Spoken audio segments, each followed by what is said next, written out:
It was the happiest day of her life. The sun was shining, the birds were singing, the spirit was strong, everyone was celebrating.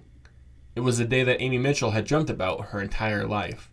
She was getting married to the man she loved most. I was happy. He was happy. It was a typical wedding day, I guess. August 2012 was supposed to be the beginning of a happy and eternal marriage, but by June 2014, it had ended. It started out good, and it just went downhill.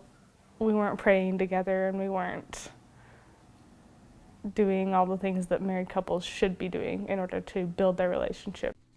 After only 9 months of marriage, her husband walked out. And after being separated for more than a year, a divorce was finalized. It was a devastating experience, one she never expected. So I never wanted a divorce. That was never the plan my whole life.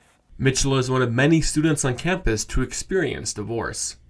Bob Wilkins has experienced it as well. His wedding day was just as memorable. It was a really good day. Absolutely fantastic. Had family that never had shown up at any of my events.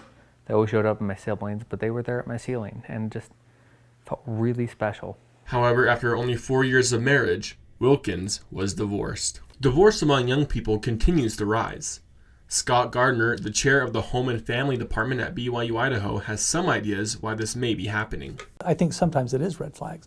It's things that, there's some mental health issues, there's some personality issues, there are maybe hidden addictions that you didn't know about until you got married. According to the University Academic Office statistics, in fall 2014 there were 63 divorced students enrolled out of 15,193.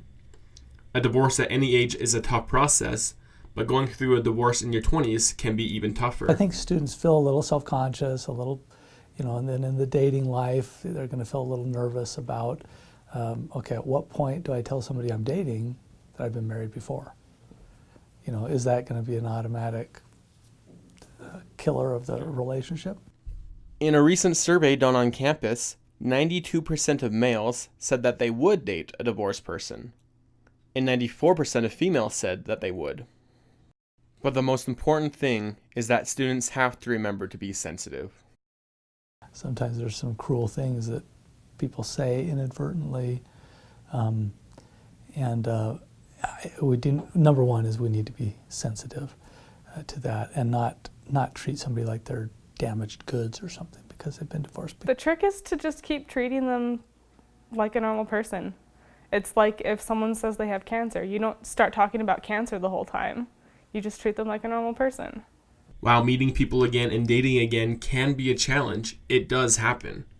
Shortly after their divorces, Amy and Bob met and began to date. We started going on dates and hanging out and just enjoyed each other's company enough. Bob and Amy were married this past February and say that their past experiences has made their marriage stronger. While we still have our faults, we still mess up a lot.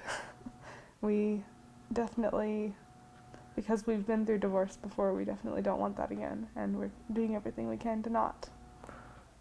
Say prayer and scripture every day.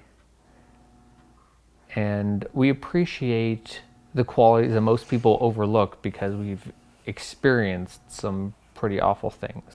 After all is said and done, a divorce isn't the end. Just ask Amy and Bob Wilkins.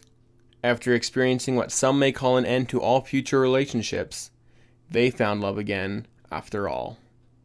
Reporting from Rexburg, I'm Dallin Serbo, COM 240.